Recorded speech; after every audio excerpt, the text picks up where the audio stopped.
Welcome to Northern Mystery Archives. Here we don't soften the truth and we don't skip the details. We investigate the forgotten files from the far north of Canada, the disappearances that were quietly shelved, the settlements that faded from every map, the transmissions that were never meant to be heard again. In this channel, nothing is hidden. Every fragment, every silence, every erased trail is examined with the seriousness these cases deserved but never received. If you value cold, atmospheric, minimalist investigations into the unexplained wilderness of the North, you're in the right place. Subscribe, stay close, and step with us into the files they hoped no one would ever revisit. Below, we will be speaking about the case titled exactly, Dylan Mercer. Late winter 1977, haunting Frozen Ridge disappearance. It all began when 3 photographs are paperclipped to the back of the file. The images show a ridge covered in snow, a stand of birch trees, an empty clearing. The photographs are undated. No one has opened this file in over 30 years. Dylan Mercer was 19 years old when he vanished. The official missing persons report lists the date as late winter of 1977. The exact date is not specified in the primary documentation. Secondary sources within the file refer to early March. One witness statement mentions the last week of February. The discrepancy was never resolved. No investigator returned to clarify the timeline. The ambiguity became permanent. Dylan had been working as a forestry surveyor's assistant for approximately 8 months before his disappearance. His employment records indicate he was hired in the summer of '76 by a regional timber company operating in the Northern Territories. The company specialized in preliminary land assessment for potential logging operations. Teams were sent into remote areas to evaluate forest density, species composition, and terrain accessibility.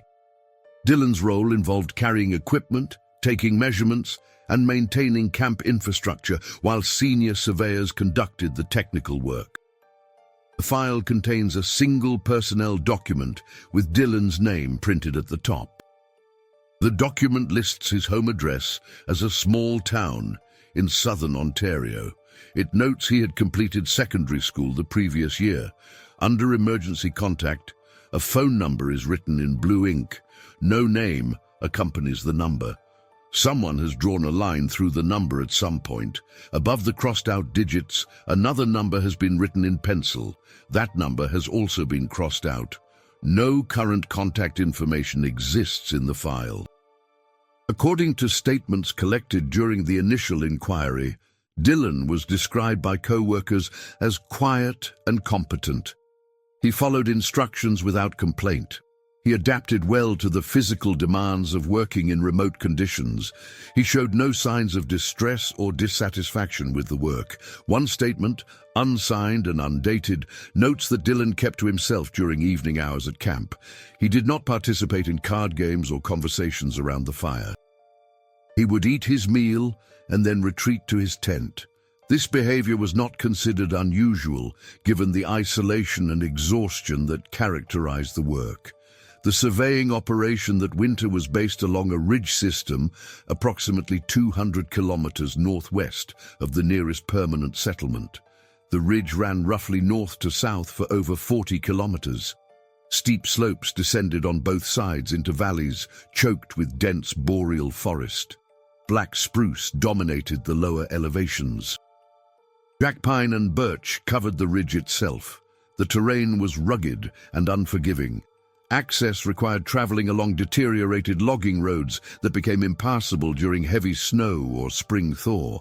The team Dylan was assigned to consisted of 4 individuals: a lead surveyor who had been working in the region for over a decade, an assistant surveyor who had joined the company 2 years prior, an equipment technician responsible for maintaining surveying instruments and radio gear, and Dylan. The team had been operating in the area for 6 weeks before the incident occurred. They had established a base camp on the eastern slope of the ridge, in a clearing partially sheltered by a rock outcrop. Tents were erected, A central fire pit was constructed. Supplies were stored in weatherproof containers suspended from tree branches to prevent animal interference. Weather conditions during the winter of 76 to 77 were documented as severe, even by northern standards. Temperatures frequently dropped below -30 degrees Celsius. Snowfall was heavy and persistent. Winds along the ridge reached velocities that made outdoor work dangerous. The team's daily routine was dictated by weather windows. On days when conditions allowed, they would venture out to survey designated sections of the ridge. On days when wind or snow made work impossible, they remained in camp and waited. Dylan's disappearance occurred during a period of relative calm. The wind had diminished. Visibility had improved. The team planned to survey a section of ridge approximately 3 kilometers north of the base camp. According to the lead surveyor's statement, the group departed camp shortly after dawn. Each member carried a pack containing lunch, water, spare clothing, and emergency supplies. They traveled on snowshoes along the ridge crest. The snow was deep but stable. Progress was slow but steady. The section they intended to survey was characterized by a series of exposed rock formations interspersed with clusters of stunted pine. The ridge narrowed in this area. On the west side, the slope dropped away steeply into a valley obscured by morning fog. On the east side, the descent was more gradual but no less treacherous. The team spread out along the ridge to maximize coverage. Dylan was assigned to work with the assistant surveyor. They were to document tree density and ground conditions along a transect running parallel to the ridge crest. The lead surveyor and equipment technician moved farther north to survey a separate section. At approximately mid-morning, Dylan informed the assistant surveyor that he needed to relieve himself and would step off the transect briefly. The assistant surveyor acknowledged and continued working. Minutes passed. The assistant surveyor called out to Dylan. No response came. The assistant surveyor assumed Dylan had moved farther than anticipated and was out of earshot. Additional time passed. The assistant surveyor grew concerned and began searching the immediate area. He found no sign of Dylan. He shouted repeatedly. The ridge remained silent, except for the wind moving through the pines. The assistant surveyor retraced their path along the transect. He searched the area where Dylan had last been seen. The ridge system where Dylan Mercer vanished is not marked on most current topographic maps. The feature exists in older survey documents under a designation that translates roughly to Frozen Ridge. The name appears to have been assigned by early forestry crews working in the region during the 1950s. No indigenous place names for the ridge are recorded in accessible archives. Whether the area held significance to the peoples who inhabited these territories before industrial incursion remains undocumented in the official record. The ridge is composed primarily of Precambrian granite and metamorphic rock formations. Geological surveys conducted decades after Dylan's disappearance indicate the ridge is part of an ancient mountain system that has been eroded over millions of years. The current elevation of the ridge crest ranges from 600 to 700 meters above sea level. The valleys on either side sit at elevations between 300 and 400 meters. This creates a vertical relief of up to 300 meters in some locations. Vegetation patterns along the ridge reflect the harsh environmental conditions. The ridge crest experiences extreme wind exposure. Snow is scoured away from some areas and deposited in deep drifts in others. Trees growing in exposed locations are stunted and twisted.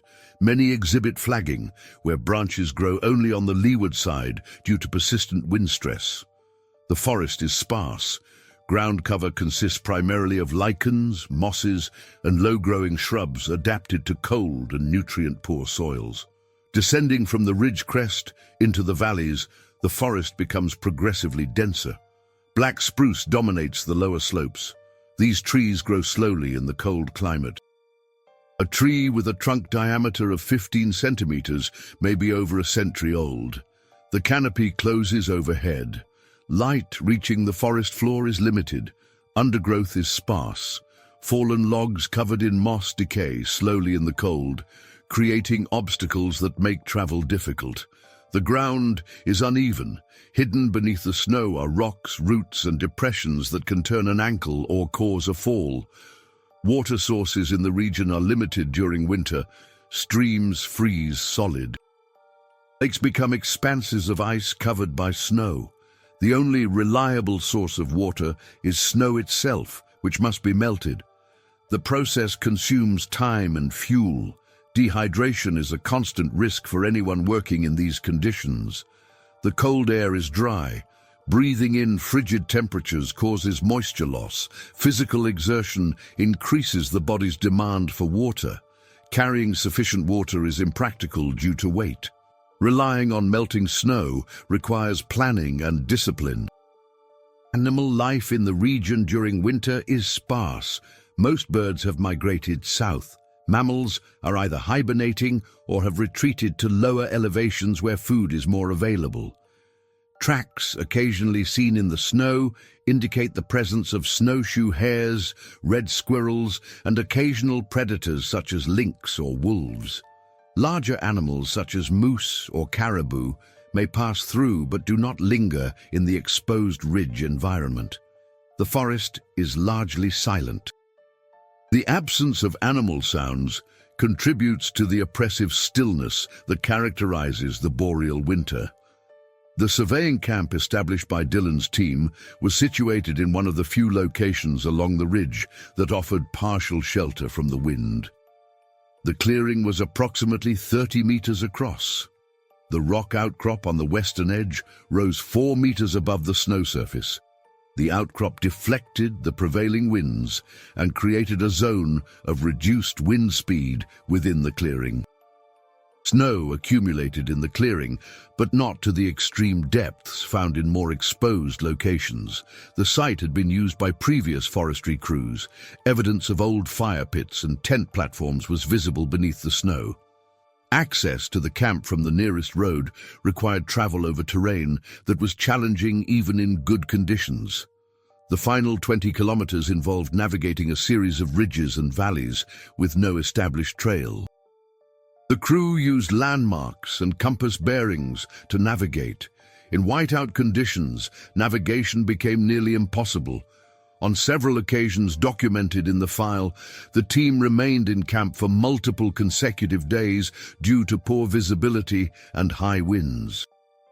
Resupply trips to the nearest supply depot occurred approximately once every 2 weeks. A truck equipped with a snowplow blade would travel as far as the road conditions allowed. The crew would then transport supplies the remaining distance on foot using sleds. Communication with the outside world was limited. The team carried a VHF radio transceiver powered by batteries. Scheduled radio checks occurred every third day at a predetermined time. The radio's effective range was dependent on atmospheric conditions and terrain. On some days, communication was clear. On others, the signal was too weak or distorted to be intelligible. The crew had protocols for missed check-ins. If a scheduled check-in was missed, the dispatcher at the supply depot would attempt contact again after 4 hours. If the second attempt also failed, a response would be initiated within 24 hours.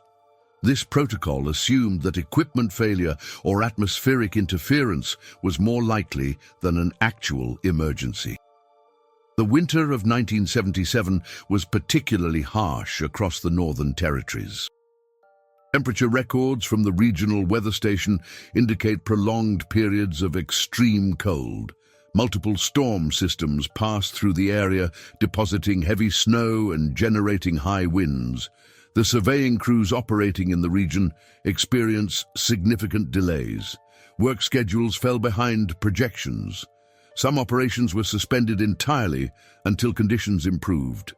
The crews that remained in the field operated under increased stress and fatigue. Dylan Mercer arrived at the ridge camp in mid-February. He'd been working with a different crew in a location farther east. That crew had completed their assignment and was being reassigned. Dylan was transferred to the Ridge team because they were short-staffed due to an injury. One of their original members had suffered frostbite on his hands and feet and had been evacuated to receive medical treatment. Dylan was available and had sufficient experience to fill the gap. He arrived at the Ridge camp with minimal personal belongings: a duffel bag containing clothing and a sleeping bag, a small pack with toiletries and a few personal items. No one in the crew knew him well. He was simply another body to help complete the work. The section of ridge where Dylan disappeared is described in the file as typical of the overall terrain: exposed rock, scattered trees, deep snow in sheltered areas. The ridge narrows at that point. The crest is only 15 to 20 meters wide. On both sides, the slopes descend sharply. Visibility from the ridge crest is limited by the irregularity of the terrain and the presence of vegetation. It is possible to be 50 meters from another person and not see them. Sound carries unpredictably. Wind and terrain features distort direction and distance. Calling out to someone may produce no response even if they are nearby. The eastern slope where Dylan's tracks were found descending into the spruce thicket is described as moderately steep. The slope angle is estimated at 30 to 35 degrees. In summer, the slope would be challenging but manageable. In winter, covered in snow, the slope becomes treacherous. Snow depth varies. In some areas, the snow is compacted by wind. In others, it is loose and deep. A person on snowshoes can traverse the slope, but each step requires careful placement. The assistant surveyor returned to the ridge crest after losing Dylan's tracks in the spruce thicket. He immediately began shouting for the lead surveyor and equipment technician. The wind carried his voice northward along the ridge. Several minutes passed before the others heard him and began moving back toward his position. The assistant surveyor continued calling for Dylan while he waited.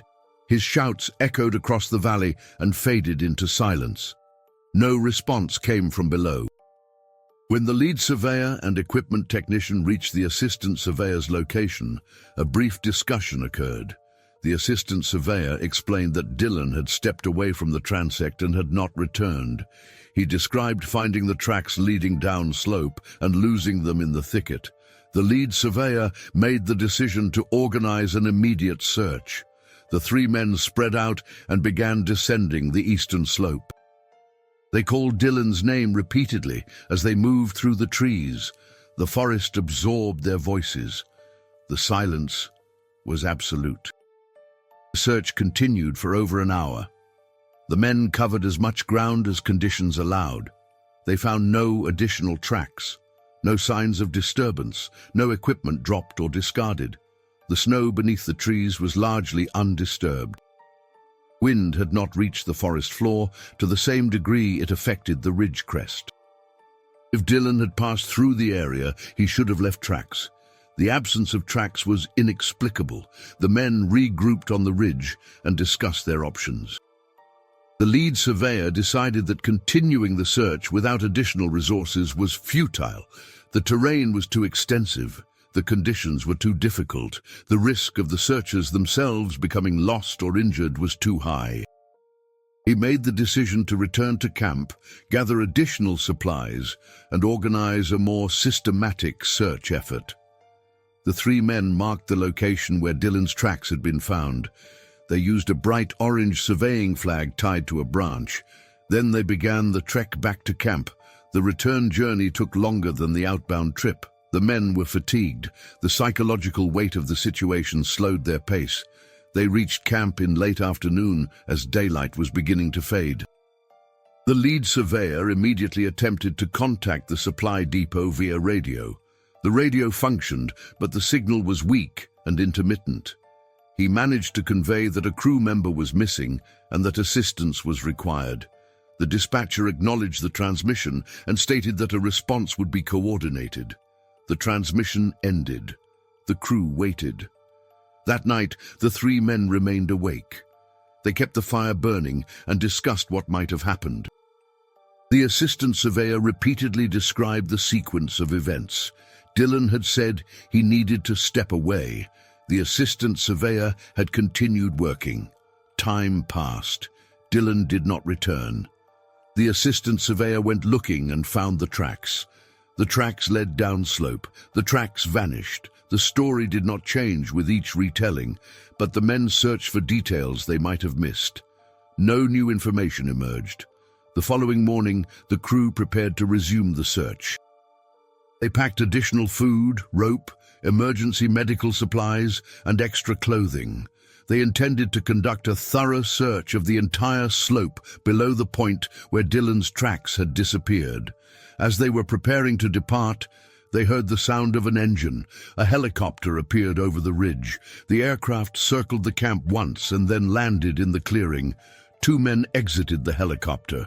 One was a regional supervisor from the timber company.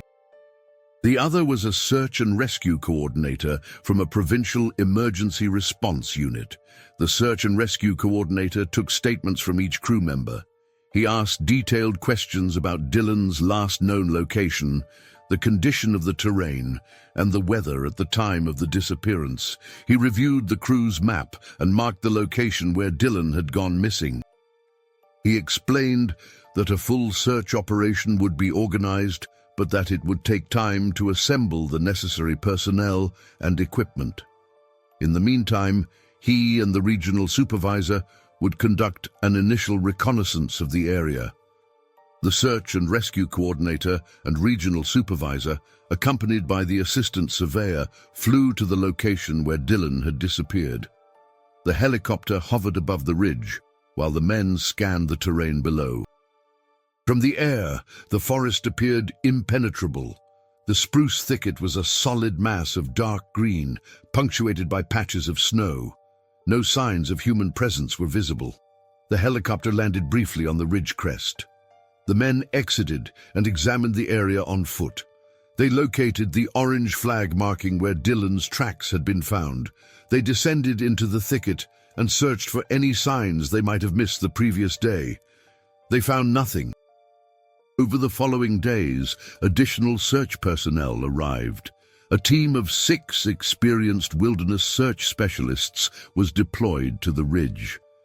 They brought specialized equipment including thermal imaging devices, long-range communication gear, and avalanche probe poles. The search was conducted systematically. The ridge was divided into grid sections.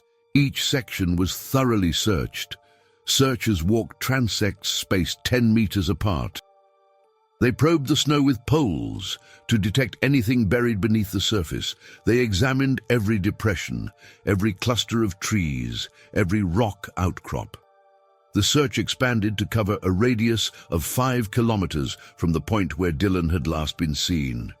The thermal imaging devices detected nothing anomalous. The few heat signatures that appeared were traced to small animals or variations in snow temperature caused by sun exposure. The probing of the snow yielded no results. No buried equipment, no clothing, no body. The communication gear allowed the search teams to maintain contact with each other and with the base camp, but there was nothing to report except the continued absence of evidence. After 1 week, the official search was suspended. The search and rescue coordinator explained that all reasonable avenues had been exhausted. The terrain had been thoroughly covered. No trace of Dylan Mercer had been found. The coordinator stated that the case would remain open and that if new information became available, the search could be resumed. The search teams were withdrawn. The helicopter departed. The ridge returned to silence. The forestry crew remained at the camp for 3 additional days. They completed the surveying work in the sections that had not yet been assessed. On the final day, they dismantled the camp. Tents were packed. Supplies were loaded onto sleds. The fire pit was buried under snow. The formal investigation into Dylan Mercer's disappearance was initiated 1 week after the search was suspended. Responsibility for the investigation fell to a regional detachment of the provincial police, located over 200 kilometers south of the ridge. The case was assigned to an investigator whose name appears in the file as a typed signature at the bottom of multiple reports. No personnel file is attached. No background information is provided. The investigator is referred to throughout the documentation only by a badge number and a surname that is partially illegible due to poor photocopy quality. The investigator's first action was to interview each member of the surveying crew individually. The interviews occurred at the police detachment. Each crew member traveled to the detachment separately over a period of several days. The interviews were conducted in a small office. Notes were taken by hand. The notes were later typed and added to the file. The typed versions contained gaps and inconsistencies that suggest portions of the handwritten notes were illegible or were not fully transcribed. The lead surveyor's statement provided the most comprehensive account of the crew's activities during the weeks leading up to Dylan's disappearance. He described the daily routine, the challenges posed by weather, the progress they had made on the surveying assignment. He stated that Dylan had been a reliable worker who followed instructions and completed assigned tasks without issue. The lead surveyor noted that Dylan had not expressed any personal concerns or indicated any intention to leave the crew. When asked if Dylan might have intentionally walked away from the job, the lead surveyor stated that such an action would make no sense given the isolation and the harsh conditions. Leaving on foot without supplies or support would be suicidal. The assistant surveyor's statement focused on the events of the day Dylan disappeared. He reiterated the sequence already documented. Dylan had said he needed to step away. The assistant surveyor had continued working. Time passed. Dylan did not return. The assistant surveyor went searching and found tracks. The tracks led down slope and then vanished. The assistant surveyor was asked if he had noticed anything unusual about Dylan's behavior that morning. He stated that Dylan had seemed normal.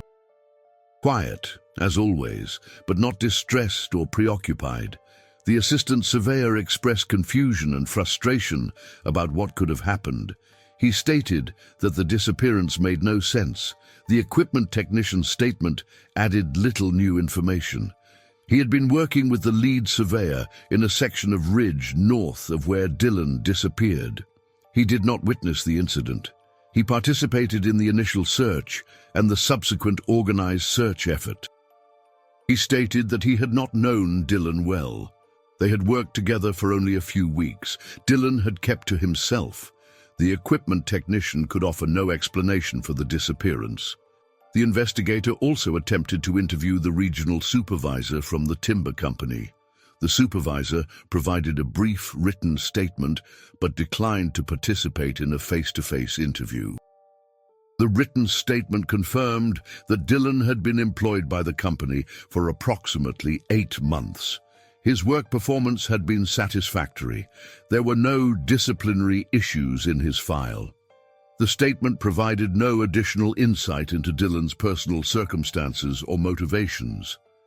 Efforts to locate Dylan's family proved difficult. The emergency contact numbers in his employment file were no longer in service. The home address listed led to a rental property where the current occupants had no knowledge of Dylan or his family. The investigator contacted the secondary school Dylan had attended. The school provided records indicating Dylan had graduated the previous year but had left no forwarding contact information. A former teacher remembered Dylan as a quiet student who had expressed interest in outdoor work. The teacher could not provide any information about Dylan's family or where they might have relocated. A public appeal for information was issued through regional newspapers and radio stations. The appeal included a physical description of Dylan and details about the circumstances of his disappearance. The appeal generated several responses. Most were from individuals offering theories or expressing sympathy. One response came from a woman who stated she had known Dylan during his time in secondary school. She described him as introverted, but friendly. She had not maintained contact with him after graduation and had no information about his current life or family. The response added nothing substantive to the investigation. The investigator traveled to the ridge in late spring after the snow had melted. He was accompanied by a police photographer and a forensic technician. The group accessed the site via the logging road, which had become passable following the thaw. They hiked to the location where Dylan had disappeared. The forest looked different without snow cover. The ground was soft and muddy. Vegetation had begun to green. The spruce thicket that had been so impenetrable in winter was still dense, but allowed somewhat easier passage. The forensic technician conducted a detailed search of the area. He examined the ground for any signs of disturbance. He looked for fabric fragments, personal items, or bone material that might have been concealed by snow during the winter search. He found nothing. A photographer documented the terrain. Images were taken from multiple angles. The photographs were later added to the file. They show a forested slope descending from a rocky ridge. Trees grow close together. The ground is uneven. There is nothing in the images that suggests anything unusual or noteworthy. The investigator reviewed the file maintained by the search and rescue coordinator. The file contained maps marking the areas that had been searched, logs of personnel deployed, and notes on equipment used. The search had been thorough and professional. Every reasonable location had been examined. The investigator found no procedural errors or oversights. The search had simply failed to find any trace of Dylan Mercer. An inquiry was made into whether Dylan might have had reasons to stage his own disappearance. Financial records were requested. Dylan's bank account contained a modest balance consistent with his earnings. No unusual transactions were noted. No large withdrawals had been made prior to his disappearance. Credit checks revealed no debts or financial pressures. The investigator found no evidence of personal conflicts, legal troubles, or circumstances that might motivate someone to deliberately vanish. Medical records were also requested. Dylan had no documented history of mental health issues. He had not sought treatment for depression, anxiety, or any other psychological condition. A physical examination conducted as part of his employment screening had found him to be in good health. There was no indication of medical conditions that might have caused sudden incapacity or disorientation. The investigator consulted with wilderness survival experts to assess the likelihood that Dylan could have survived if he had become lost. The experts stated that survival in the conditions present at the time would depend on several factors. If Dylan had remained calm and found or constructed shelter, he might have lasted several days. However, without proper clothing, fire-starting materials, or food, exposure would have been fatal within a relatively short time frame. The experts noted that trained and experienced individuals had died in similar conditions. A 19-year-old with limited wilderness experience would have faced even greater challenges. One expert raised the possibility that Dylan might have fallen into a concealed hazard. The ridge terrain contained numerous crevices, sinkholes, and depressions that could be obscured by snow. If Dylan had stepped onto an unstable snow bridge over a crevice, he could have fallen through. The fall might have incapacitated or killed him immediately. His body would then be concealed at the bottom of the crevice, potentially covered by additional snow. The expert noted that such features are extremely difficult to detect during a search, especially if they are located away from the primary search area. The investigator documented all findings in a comprehensive report submitted to the provincial police in late summer of 1977. The report concluded that Dylan Mercer's disappearance remained unexplained. No evidence of foul play had been discovered. No evidence of intentional departure had been found. The disappearance of Dylan Mercer has generated limited public discussion over the decades. Unlike cases that capture media attention and inspire widespread speculation, Dylan's case faded quickly from public awareness. The few who have examined the file have proposed various theories. None have been proven. None have been definitively ruled out. The theories exist as possibilities, explanations that fit some of the facts, but leave other facts unexplained. The first and most straightforward theory is that Dylan became disoriented after stepping away from the worksite and wandered into the forest. Disorientation in wilderness environments can occur rapidly, especially when visibility is limited by terrain or vegetation. The theory suggests that Dylan, after relieving himself, attempted to return to the transect, but misjudged the direction. Instead of moving upslope back to the ridge crest, he continued moving downslope deeper into the valley. Realizing his error, he may have attempted to correct his course, but became further confused. Panic could have set in. Panic impairs judgment. Dylan may have exhausted himself trying to find his way back. Exposure to the cold would have drained his energy. Hypothermia would have followed. He would have eventually collapsed. His body would have been concealed by snow and terrain. This theory is supported by the tracks found leading downslope into the spruce thicket. It is consistent with the harsh environmental conditions and the ease with which someone can become lost in dense forest. It is undermined by several factors.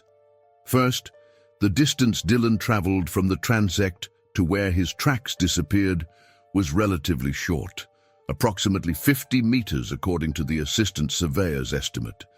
In that distance, Dylan should have been able to hear the assistant surveyor calling for him. Even if disoriented, he should have responded. Second, the search conducted after his disappearance was thorough. Trained searchers covered a wide area. If Dylan had died of exposure within a reasonable distance from the ridge, the search should have located his body. The complete absence of any trace suggests that either he traveled much farther than seems plausible, or something else occurred. The second theory proposes that Dylan fell into a concealed crevice or sinkhole. The terrain along the ridge includes numerous geological features that could pose such a hazard. Snow cover during winter can create bridges over gaps in the rock. These bridges may appear solid, but can collapse under weight. If Dylan stepped onto such a feature, he could have fallen into a crevice hidden beneath the snow. The fall could have been fatal. Even if he survived the fall, he might have been trapped in a location inaccessible from above. His calls for help would have been muffled by the surrounding rock and snow. He would have died from injuries or exposure. His body would remain at the bottom of the crevice, possibly buried under snow and debris that accumulated over subsequent seasons. This theory explains the sudden cessation of tracks. If Dylan fell through a snow bridge, there would be a hole in the snow marking the location. However, wind and additional snowfall could have filled the hole within hours, erasing any visible evidence of the fall. The theory also explains why the search failed to find him. Crevices and sinkholes are difficult to detect unless searchers are specifically looking for them and have specialized equipment. The search teams did probe the snow with poles, but the probes may not have reached the depth where Dylan's body lay, or they may have missed the specific location where he fell. The third theory introduces the possibility that Dylan encountered another person in the forest. This theory suggests that Dylan, after stepping away from the transect, came across someone else in the area. Who this person might have been is a subject of speculation. A trapper, a prospector, someone else working in the region without official authorization. The encounter could have been accidental. The theory further suggests that the encounter ended badly. Perhaps the other person perceived Dylan as a threat. Perhaps there was a confrontation. Dylan could have been injured or killed. His body could have been concealed or removed from the area. The tracks leading downslope could have been made by the other person attempting to leave the scene. This theory is difficult to assess. There is no evidence of another person being in the area. No tracks other than Dylan's were found. No reports of unauthorized individuals in the region were documented. The theory requires the presence of someone who left no trace and who has never come forward. It is not impossible, but it is highly speculative. The theory gained limited traction among those who have examined the case, primarily because it provides an explanation for the complete absence of physical evidence. If Dylan's body was removed from the area, it would explain why the search found nothing. The fourth theory is darker and more difficult to articulate. It proposes that Dylan's disappearance was not accidental and was not the result of an encounter with another person. Instead, it suggests that Dylan deliberately walked away with the intention of vanishing. This theory assumes that Dylan had reasons unknown to his co-workers or family to start a new life elsewhere. He seized the opportunity provided by stepping away from the work site. He made his way off the ridge, using a route that avoided detection. He reached a road or settlement and continued on, without leaving any record of his movements. According to this theory, Dylan is alive, living under a different identity, and has chosen to remain hidden. This theory is the least supported by available evidence. Dylan left behind all his possessions at the camp. His bank account was never accessed after his disappearance. No sightings or reports of someone matching his description have surfaced in the decades since. The theory requires that Dylan successfully navigated extremely hostile terrain without proper equipment, reached civilization without being seen, and then maintained absolute anonymity for over 40 years. The implausibility of this scenario makes it difficult to accept, yet the theory persists because the alternative explanations also have weaknesses. Some people find it easier to believe that Dylan chose to disappear than to accept that he simply vanished without explanation. The fifth theory is the one that no one involved in the case will discuss openly, but it exists in the margins of the file. Handwritten notes, cryptic comments, observations that were not included in official reports. This theory suggests that the ridge itself is a place where conventional explanations break down. It points to the absence of tracks beyond a certain point, the complete lack of physical evidence despite extensive searching. The silence that met every call for Dylan during the initial search. The theory does not propose a mechanism or a cause. It simply states that some locations in the northern wilderness do not follow the rules. People enter, people do not return. The land does not yield their remains. The forest keeps what it takes. This theory is not investigative. It is not scientific. It exists as a whisper among those who work in remote areas and who have seen things they cannot explain. The ridge where Dylan Mercer disappeared has not been actively used for forestry operations since the 1980s. Advances in timber industry technology and changes in market demand shifted operations to other regions. The old logging roads have deteriorated further. Sections have washed out completely. Bridges have collapsed. Accessing the ridge now requires helicopter transport or a multi-day hike through difficult terrain. Few people have reason to make the journey. In the early 1990s, a group of recreational hikers exploring the region reported finding remnants of a campsite on the eastern slope of the ridge. The remnants included a rusted metal fire grate, fragments of canvas, and several rotted wooden tent stakes. The hikers photographed the site and reported their findings to local authorities. The authorities reviewed the photographs and determined that the campsite was likely from the 1970s, based on the style of equipment. Whether the campsite was the one used by Dylan's surveying crew or belonged to a different group could not be confirmed. No further investigation was conducted. In 2003, a forestry technician conducting a wildlife survey in the region reported finding a piece of weathered fabric caught on a branch approximately 2 kilometers south of where Dylan was last seen. The fabric was orange and appeared to be from a parka or jacket. The technician collected the fabric and submitted it to authorities. The fabric was examined and determined to be consistent with materials used in outdoor clothing during the 1970s. DNA testing was not performed due to the degraded condition of the material and the absence of comparative DNA samples from Dylan. The fabric was logged as potential evidence and placed in storage. No connection to Dylan Mercer was established. Dylan's name appears in a national database of long-term missing persons. The entry is brief. It lists his age at the time of disappearance, a physical description, and the location where he was last seen. It notes that the circumstances are undetermined. It provides a contact number for the provincial police detachment responsible for the case. The number is current, but calls to the number are answered by personnel who have no familiarity with the case and who must search archived records to locate any information. Most inquiries about Dylan Mercer go nowhere.